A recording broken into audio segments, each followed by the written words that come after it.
Hey there, my friend. It's Alexandra Harbushka here, founder of the Money, Motherhood, and Manifestation podcast. I'm excited to be back with you for another episode. Today, we're going to talk about growth mindset versus fixed mindset and how your ego is holding you back. There might be a lot of concepts here that are, oh my gosh, I never realized that. Or you might go, oh my gosh, I didn't realize that was a household I grew up in, or that's my husband, or that's my sister, or that's me. We all have an ego, and we all have things that we think hold us back. And what I want you to know is that you have the power to decide if you have a fixed mindset or you have a growth mindset. And as we get talking about that, you might go, oh my gosh, I didn't realize in this area of my life, I'm a total growth mindset. But in this area of my life, I'm a total fixed mindset. So for example, you might go, gosh, I'm a student. I love to learn. I'm always going to school. I would put myself in that growth mindset. But when it comes to my finances, for example, I had no idea that I was a fixed mindset. So what is a fixed mindset? So I like to say it's something that's restrictive. It's someone that says, hey, I'm only good at certain things. I give up when it's too hard. I throw in the towel early. I don't like challenges. I don't like doing what I don't know. I take criticism really personally. Okay, so that might resonate with you. You might go, I've been that person, right? Like, I was totally that person at 25, but I wasn't that person at 35 or whatever. Now let's look at the growth mindset. I can be good at anything. I embrace all challenges. I try until I get the results I want. I welcome feedback and criticism. Knowledge is power. I like learning about things I don't know. All right, so again, you may resonate with this, you may not resonate with this. Now, as I think we all can realize when we're talking about manifestation, when we're talking about changing our life, when we're talking about changing things in our life that we have, we definitely want that growth mindset. If we're stuck in that fixed mindset of like, I don't embrace challenge, I don't want to change, life is too hard. I like to call it an Eeyore. Eeyore is the character in Winnie the Pooh that always has the rain cloud over him, right? Like when we're stuck in the Eeyore or we're an Eeyore phase of our life, we're just going to be stagnant. Now, that's okay. I don't want you to be hard on yourself if you are in this Eeyore phase of your life. Don't be hard on yourself. That just kind of makes it worse. Just acknowledge it and look through it through neutrality and look at it through just like a clear lens of taking an inventory on where we are.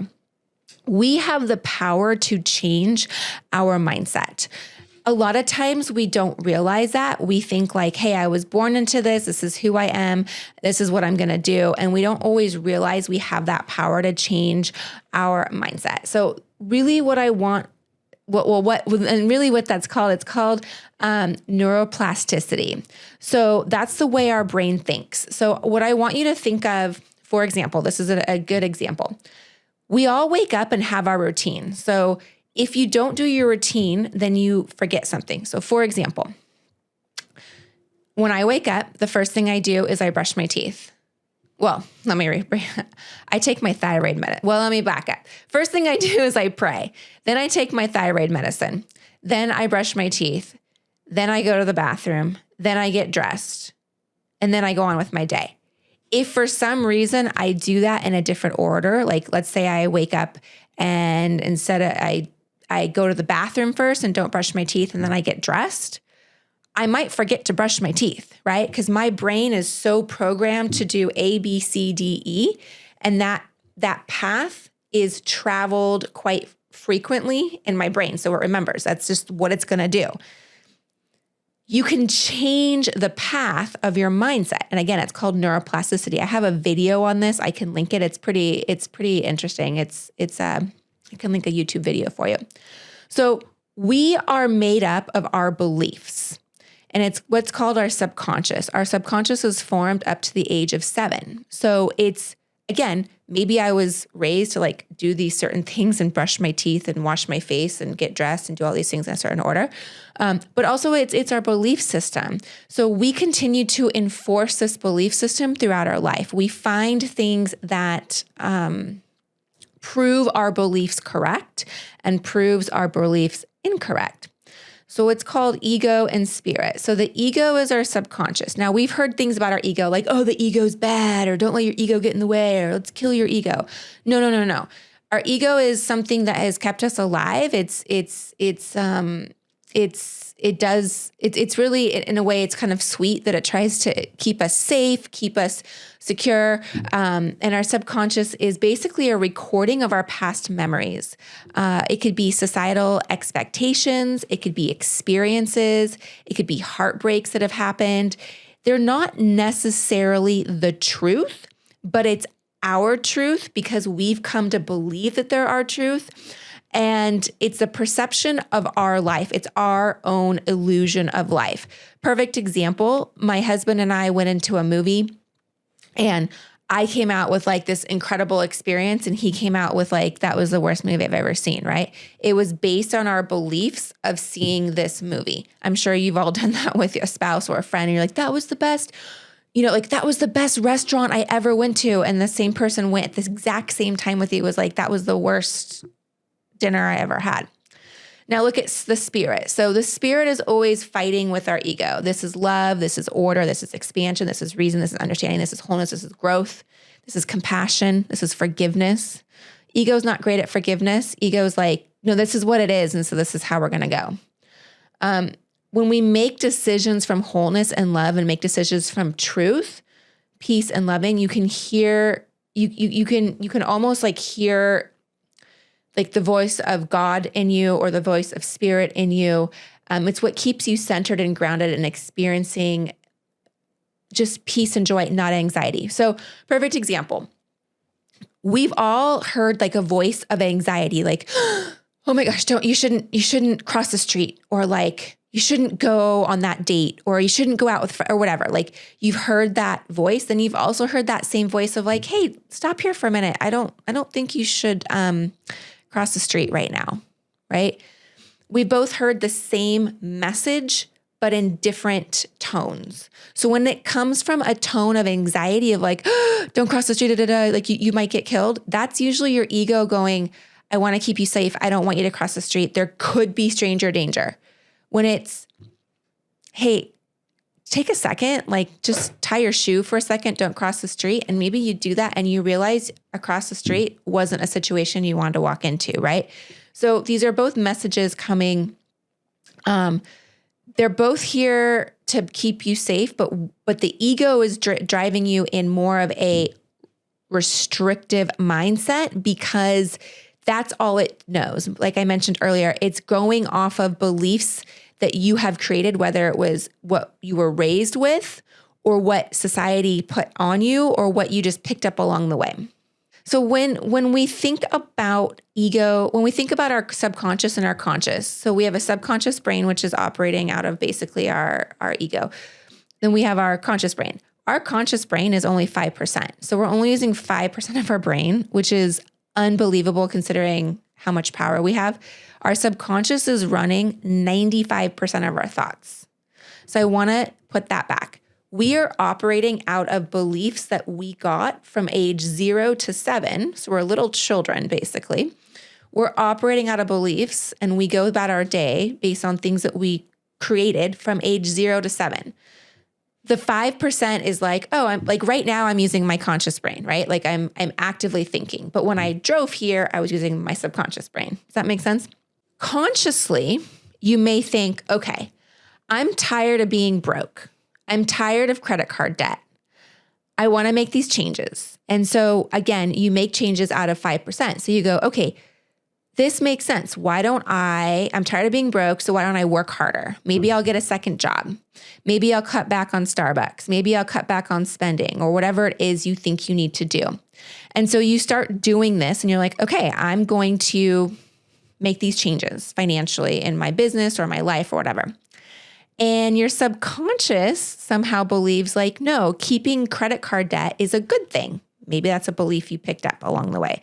Or you're only able to earn this much. You're only able to earn this much. So you might have this subconscious belief that keeps you there that's like, nah, we're going to keep you in this situation. So even though you're operating out of the 5%, like I'm going to get a second job, somehow you will self-sabotage the situation, whether it's consciously or subconsciously, and keep yourself in this hamster wheel of bad ideas. So a perfect example is your subconscious might think like, I don't want you to be on broke because that's what's kept you safe all these times. And that's my job, is to keep you safe. So I can use a perfect example. There was a time in my life, I had a car that was always like needing a tire or something, like always needing a tire no matter what. And so I believed, so I would get a bonus, or I'd make a little extra money, or, like a Christmas bonus, or I'd get a couple extra $1,000. I'd be like, yes, I can finally go buy whatever I want to go buy, or I can put that in my savings or whatever. And I'd always need a new tire. I'd always need new brakes. I'd always need something. And that money would always go to that car. So somewhere I believed that I was only capable or worth having this much money, right? You could use the same example of a diet. It's like, why do some people eat the exact same food and some person's heavier and some person's not? On some level, you believe that you should keep that extra weight on because it's keeping you alive, or it's keeping you healthy, or it protects you, or whatever it is. And so that's another perfect example. You have to go down and you have to clear that root belief. So I guess that's what I'm getting to, you guys. It's a long way getting there, but we need to understand the rooted why. So again, the ego is what we're taught to think. It's what we were told to believe up until the age of 7. And then we just believe it because we have no way of not, like, of course that's the truth, right? And then spirit is what we learn from within. That's like, hey, that's not actually the truth. You don't actually need to be broke, right? So again, we have a choice to decide if we want to change. So if you're like, I consciously want to change my financial situation, or I consciously want to change my business situation, or I consciously want to change my marriage situation, or I want to become a better mother, or whatever, we got to do a couple of steps. So here's the first step. I call it the rooted why. What is your ultimate why? Why are you feeling stuck? Why are you feeling resistance? Why do you feel like you can't manifest more money? Why do you feel like you can't manifest a different job? Why do you feel like you can't find a husband or manifest the perfect guy? Why? All these whys, right? And so you may think on a surface level, it's like, oh, well, there's no good guys out there, or like, oh, I just don't like that. My job doesn't pay more, or whatever. So number one, you want to ask yourself, what's going to happen if this happens? Like something really, because you may have this deep-rooted fear that like, hey, if I make more money, maybe my family won't treat me the same way. Or if I make more money and then I'm making more money than my husband, maybe he won't like that. Or I don't know. That's your responsibility to find this out. So when you ask this question, the truth is going to come out. It may take you it may come right away. It may take you a week. It may take you a day, but keep asking. And a lot of times when you keep asking this question, you'll finally get through the surface level and you'll be able to find out. And then you can also go with, who taught me this? So ask yourself, what's going to happen? Continue to ask this question 5 times. Just keep asking it. And then ask yourself, who taught you this? So I'm going to give you an example of my limiting belief. And this was something that I've worked on and I still work on. And it's around making money. It's around making money as a mom. And it's around having a business. So I'm feeling resistance when I'm trying to have a thriving business and making more money. That is a limiting belief that I personally have. So why? Why, Alexandra? Why do I have this? Because I'm a mom and I believe I can't do both. I believe I can't work and be a mom. Why? Because it's important to be home with your children. Why? Because it's your husband's responsibility to provide and it's your responsibility to raise and nurture the babies. Why? Because I was taught this, that both will suffer. My business and my babies will suffer. Like you can't do both. Why? Why was I taught this? This was the matriarchs in my family. So all the moms in my life, like in my family, they're all stay-at-home moms. And so that's what I've seen. that you raise babies. So the root of having a thriving business and making more money is because of the belief that in my business, my children will suffer. Like I won't be as good of a mom if I also have a business. So my ego is doing everything it possibly can, or did everything it possibly can to make that a reality for me. So it's going to keep me safe. And so it's going to keep me stuck in limbo with my business, only doing kind of sort of thriving, and also not, so putting me in kind of like a hustler mode or a jack of all trades, opposed to saying like, no, if I make more money in my business, I actually get to spend more time with my family. The more money I make, the more I can pay other people to do things in my business that I don't like to do, don't want to do, I'm not necessarily great at. So I can pay other people to do that. And then I get to spend more time with my family, more time with my children, and doing the things that I love. So yes, you actually can have both. It is possible to have both. So this is where procrastinations come. If we don't address this belief, that's where procrastinations show up, lack of success. Then you start watching, like you see on Instagram, like, well, she can do it. And you start watching other people and you're like, well, what do you mean? And then this kind of just diminishes your self-worth. And then you're hard on yourself. And then you're like, I can't accomplish my goals. And then you're wondering why you're not good enough. And then this is just like rooted in your brain, your subconscious. And it proves to you that like, see, I told you can't do it. I told you can't do both. It's just not for you. So again, you get to create your story. You get to rewrite your story. You get to grow your own business. Making more money doesn't have to be harder. It doesn't have to be, grind and taking away from being a mommy. It doesn't have to take away from my children. And it can actually be an amplifier of who I am as a mommy. So a way I could rewrite this story. So let me read to you what I actually wrote. Instead of saying like, remember how I went through, like, because it's important to be home with your children, because it's your husband's responsibility, all these things. So here's what I actually rewrote. Growing my business and making more money doesn't have to be hard. It doesn't have to take away from being a mommy.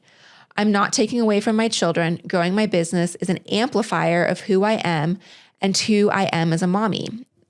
The people who are in my life see that I put my children and family first always, and easily grow my business to earn income I desire. Earning more money will bring me the ability to spend more time with my children and my husband.